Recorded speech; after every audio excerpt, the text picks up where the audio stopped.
We made it is right, and then there were 4. This is NBA Today, and I'm Malika Andrews. The conference finals, they are set. The Cavaliers, they're going to face a fully rested New York Knicks team. That's tomorrow night, and we are going to be there. But tonight, we have the top 2 seeds in the West. The Thunder, the Spurs, they face off in what has a chance to be a historically great, I'm talking all-time great series. So let's get into it, shall we? Chiney Ogwumike, Danny Green.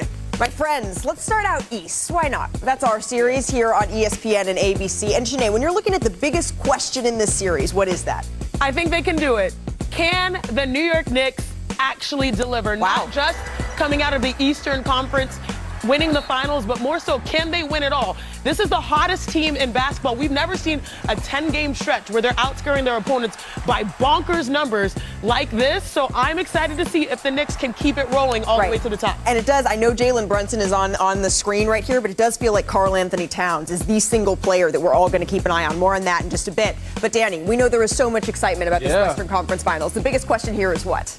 Does the regular season matter? Ooh, good one. I mean, OKC and San Antonio has had great matchups, and San Antonio's beat them most of the time, 4 out of 5 times, I believe. Matchups, I think maybe 6 times in a short span. But to me, regular season does not matter. So I give a slight edge to OKC because of experience.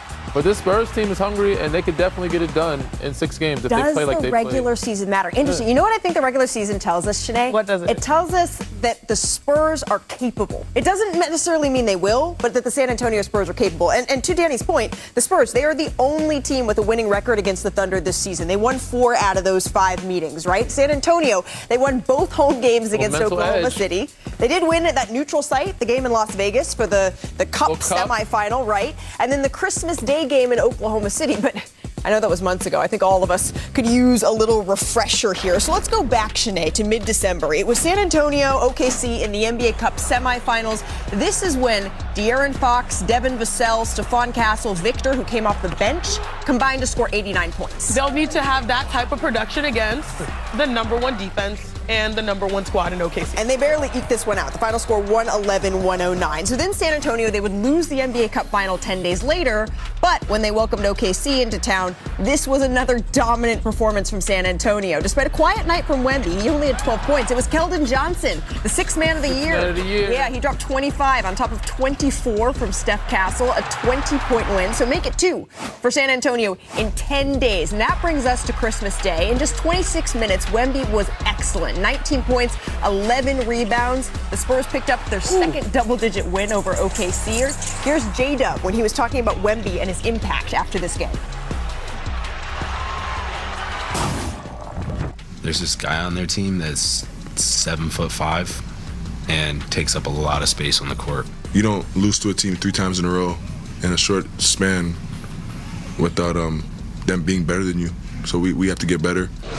Ooh, so does that still apply now? Well, in January, Shea, he took matters into his own hands. Here's Chiney. The now 2-time MVP, he poured in 34 points, 11 of 23 shooting. So OKC returns a little bit of a favor. They had a 21-point win in this one. So that brings us to February. 3 weeks later, the 5th and final matchup of the season. The Spurs win, but take it with a little bit of a grain of salt because you can see they were missing a ton of players in this one. Chess match. Spurs, they get the win.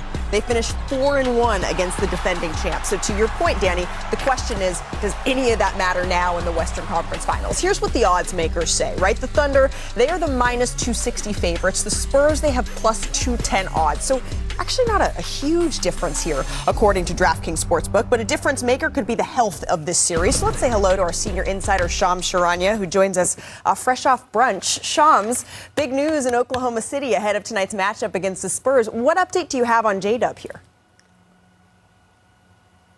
Malika, Jalen Williams has been cleared to play in Game 1 tonight against the Spurs. J-Dub actually said on his YouTube channel over the weekend that he is fully healthy and he's going to be a full throttle go in this Game 1. And the reality is the Thunder being able to sweep the first 2 rounds of this series, the first round, the second round, now up until the conference finals, allowed J-Dub additional time to get right and get some rest in. If the series last round had extended, we would have seen him back late in that series, but now he's rested and ready to go against the Spurs. And we know that he is going to be a huge factor in this series. In fact, behind Kenrich Williams, who defended Victor Wembanyama the most for the for the Oklahoma City Thunder, rather, it was J-Dub. Shams, thank you very much for that insight. We're going to be seeing you soon in the Eastern Conference Finals. But this series, friends, it's just going to be the third time in postseason history that it's featured two teams that enter the series that have outscored their opponents by 125. It's the first time it's happened before the finals, by the way. Look at these teams. 2017, the Warriors beat the Cavaliers in 5 games. And then in 2013, good year. Yeah, the Miami Heat they beat the Spurs in 7 games. So these two teams, they have a rivalry that I think could define maybe even the next 10 years. We're just at the beginning of it, Shanae. But when you're looking at what this series is going to come down to, what's it going to be? So this postseason, I've been giving you game changers, Yes. and now I'm going to add another thing to the conversation. Ooh, what we got? It's the one thing to watch. And in this matchup, in the Western Conference Finals, please, I implore you, watch corner threes. Because the San Antonio Spurs, if you think about it, they're the top team in attempts when it comes to corner threes. Oklahoma City, ironically, allows the most corner threes. So this could be an advantage point for the Spurs. Let's break it down here with the tape. De'Aaron Fox and Victor Wembanyama, excellent scorers. You have all of the areas of the court available. But what Victor does so uniquely when he plays downhill is he drags the entire defense with him. We talk about that gravitational stat. That's here in full effect, and it leads to amazing vision right here, making the easy pass. And everyone knows that's the shortest three. You're a good shooter. Yep. You're a great shooter. The shortest three is the corner three, Easiest Danny. one. I got the Danny cosign, so I ain't lying. Again, getting downhill, Victor Wembanyama, he has advantages. I mean, he's 7'5", whether it was Caruso or anybody in front of him.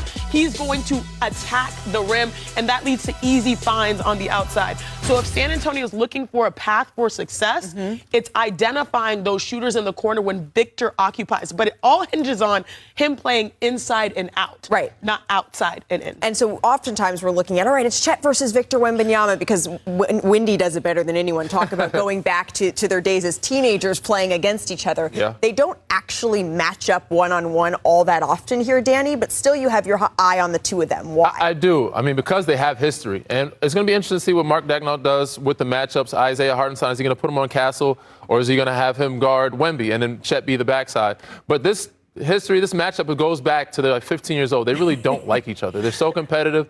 But Chet, he's been huge for them. You know, he shot 38 from 3 in the series. He was 96% from the field, well, close to 5 feet or close to the basket. 24 for 25 in that Lakers series. 37 for 38 in the whole postseason. That's the last player to do that in the last 30 years. So, and then Victor on the other side, he told opponents to 28% at the rim. So if Chet can stretch the floor, knock down threes, but also be an impact on the rim, this can help OKC kind of get past San Antonio Spurs in this series. But it's going to rely on these two matchups. It starts with Wemby defensively and Chet offensively, but also defensively protecting the rim for OKC. If there were no Victor Wembanyama, we might be looking at Chet being Defensive Player of the Year, which is ironic, and I think he will want to prove that he is that guy.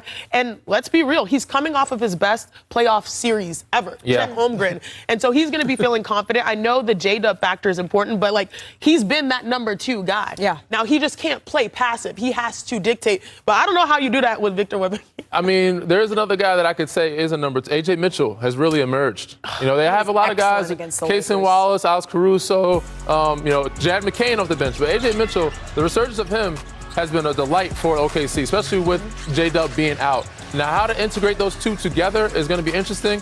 This is where J-Dub can come back and kind of be like a Jason Tatum role, where he doesn't have to be a scorer right away. He can rebound, could be defense, and assist and facilitate. But they're going to need his offense. They're going to need both those guys being healthy and playing at a high level, because the Spurs team is very deep. In the regular season, the Spurs dared OKC's other shooters, right? They dared the Alex Carusos, even the Lou Dorts of the world. Okay. We'll live with that. We're going to live with that, right? But we didn't see Jared McCain in the form we did against the Lakers at that point. We didn't see A.J. Mitchell, even though he was already excellent, to the same degree that we're seeing him now as a bona fide role player in the postseason. And so is that strategy for San Antonio going to work? Or is Mark Daigneault going to be the one that blinks first and makes an adjustment to the starting lineup? Guys, we're already 10 minutes into the show, and we haven't gotten to Cavs Corner yet.